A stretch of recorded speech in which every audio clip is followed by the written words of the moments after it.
Thanks for that intro. I think you also forgot to mention that I didn't know that the podcast was on video, and so I didn't wear any makeup. I hadn't had a shower that day, and I was wearing a white shirt against a white background, so looking much better today. Hello.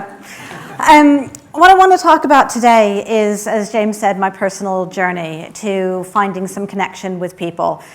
And kind of, I was talking with people before, it's like, this is my journey from being not a very nice person to a nicer person. And I hope that the rest of you can maybe learn some things along the way. So I grew up in a very competitive environment, very academically competitive, and I succeeded and I did really well. And it taught me that what I needed to do to feel good about myself was to be better and better and better than everyone else. And I view the world very much as a zero-sum game. So if you won, I lost, and that was a horrible feeling. And so I had to win at everything at all cost. So this even extended past work and into everyday life and onto the touch field. Like touch rugby. So when I shared this story with my team, they just started laughing already because they know me and like, I don't play touch rugby. But I do when I'm trying to impress my future husband. And so I started a team. We're full of novices. And little by little, I started to recruit the elite members of my husband's team on. And we did better and better, and we got to the final, and like we could actually win this. And so we had the original players, and we had some good players.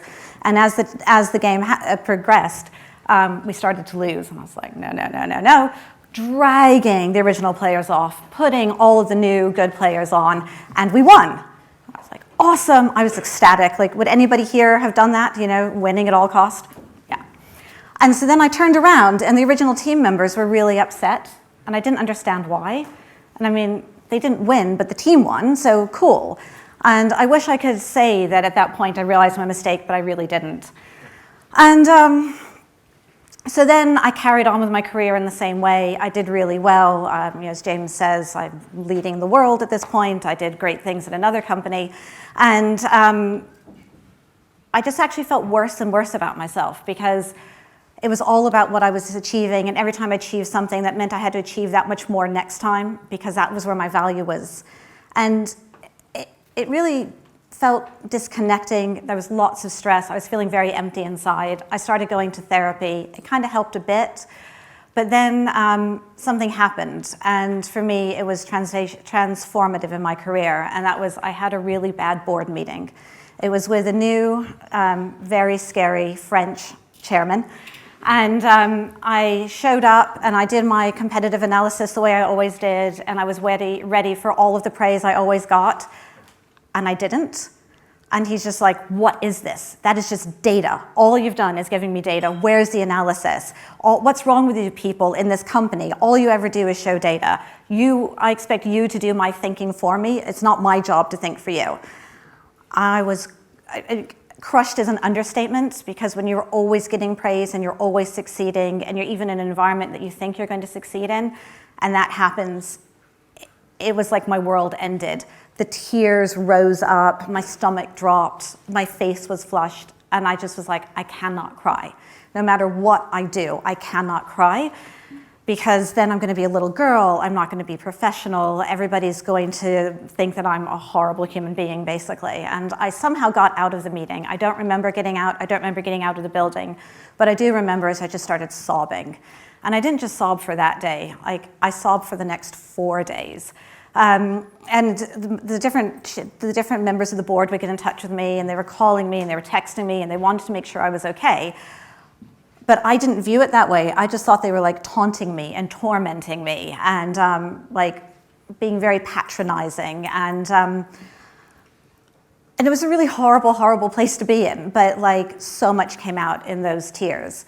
And from that, I went back to my therapist, and she helped me reframe things. And she helped me understand that you can be vulnerable, and that being vulnerable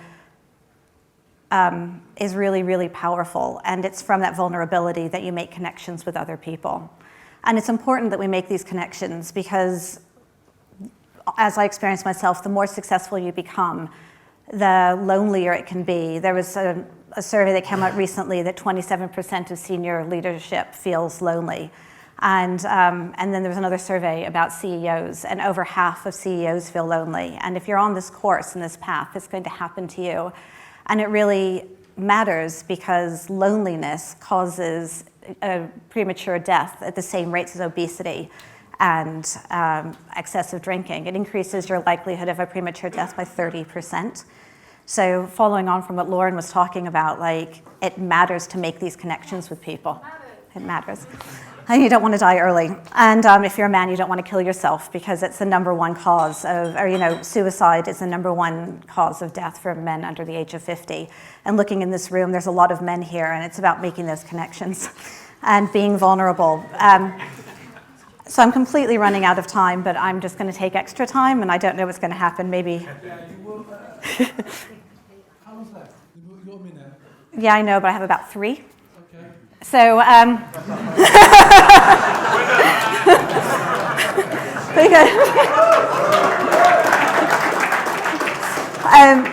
the reason why I'm going to take the extra time is because I want to share with you the other half of my journey. So those are my stories about how I got to where I was.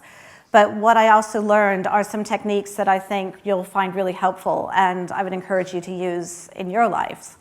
And this is where my power of 3 comes in. So there's 3 things that I've learned and a process that you can use. And the first one is about finding your confidence and knowing about yourself. So from a place of confidence, what you can start to do is have some introspection and look at what are those things that you're hiding and you feel bad about.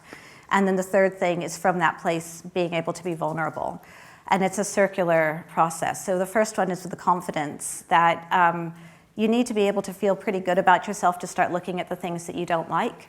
And then when you go to the second part, which is looking at those things and talking to yourself, you talk to yourself with kindness and notice that inner dialogue, because chances are you have a really strong inner critic, and that inner critic is sabotaging you.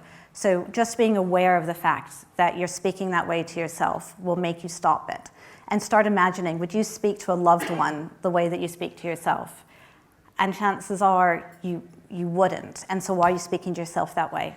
So start being kind to yourself and accept your flaws, forgive yourself, and move on. And that brings you to the third part, which is starting to share those vulnerabilities.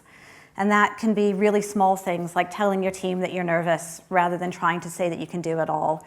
Saying that you don't know how you're going to make the number, but somehow you're going to figure it out. Maybe you need some help. And it's hard to talk about those things because we're conditioned to think that those are negative or wrong thoughts, and there's some shame in it. But just being able to start to talk about it and be vulnerable with your team, you'll see that they're going to be much more supportive than you expect.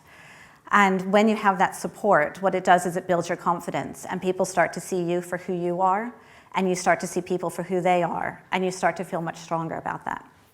And that's where the connection starts, and that's where the safety is. And from that, you stop being lonely, and you stop worrying about killing yourself.